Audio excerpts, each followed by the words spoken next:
I looked at all the journal entries, and the one that I think I kind of understood the most was the library one. I don't know if y'all looked at that one.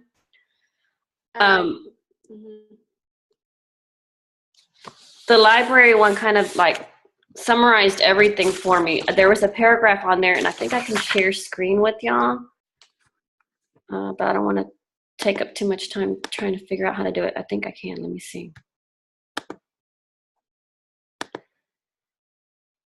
Share screen. Can y'all see my screen? Yeah.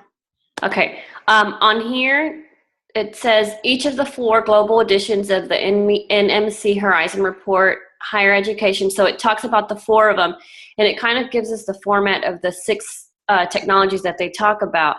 So it pretty much gives us the template that they use for everything. And so it tells us how it talks about the trends, the challenges, and what they plan on, what do they call it? The important developments. And so pretty much that's what everything has. So I think once I saw that one, I was like, oh, it's all the same. And then from there, I went on and I compared the 2014 with the 2015 editions of each one. So you see any different about the one in 14 and 15? With the 2014 and 15, I think pretty much, like I noticed that the K through 12 one and the higher edition, they kind of have the same topics, I guess it would be. It's just that it's according to their grade or age levels. So the higher education was more about universities than the other ones that was more for like teachers and the younger students. So what did y'all look at? I look at all of them, and I think like I kind of like impressed with the contents, and also, but the one that made me think quite a lot, that's about the museum. Like even like I chose a topic about higher education, but like the museum, like I never talk about like too much of technology, like application in museum like that. And they talk about like the bring the own device, and also like the location based service or something like that. But I think like the problem for, I mean, like for the own device, you can easy to see like even in higher education, like you can see like people keep bring their own laptop or tablet or something like that to the class.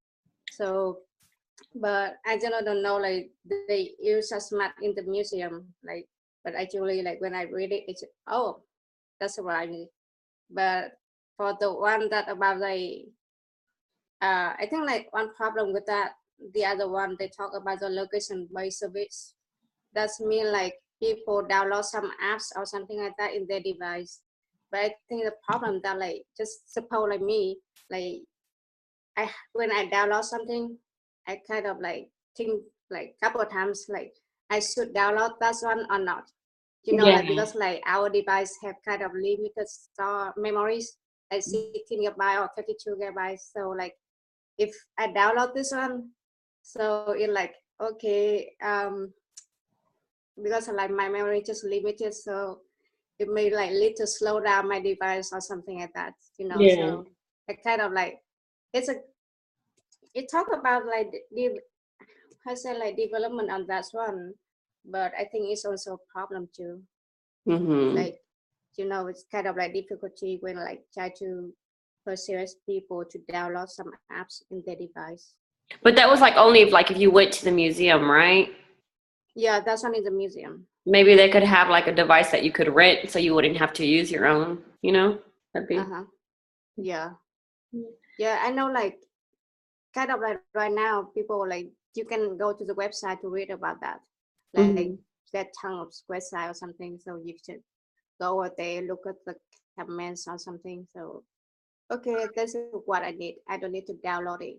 But actually it said like when you travel somewhere, like you have the website like advisors or something. You know, that's website. So you can download that one. So it may show you like where to go or like where to eat or like where to get some entertainment or something, or where to have some more fun. Yeah. But I mean, not many people are willing to download the website or download the app into the device. That's true. So I think like it also kind of like one challenge is for people, or like for some people doing about technology. Okay. So yeah, that's all for me about that one right now. You, Fabiola? We can't hear you again. You're on mute. We can't hear you. Ah, I see her picture. I cannot hear her. Now, do you hear me? Now I hear you and I see you. Oh, yeah. Okay. On the museum, I read that in 1 year less, they're going to maybe add games and gamification to attract kids. And they are adding virtual reality to allow people to experience the objects or the moments in history. And right now, I'm kind of using that with my kids. Sometimes they don't know what a pyramid is. And I was like logging and taking the kids to a virtual field trip. Oh, cool. And you can go inside the pyramid, so they are able to see what is inside. And they said that they want to add more of that. But the sad thing is that the implications are with the new technology in museums can be costly, because they want to add more technology in for the visitors, for the kids, but they say not all the museums are going to be able to fund those technology additions.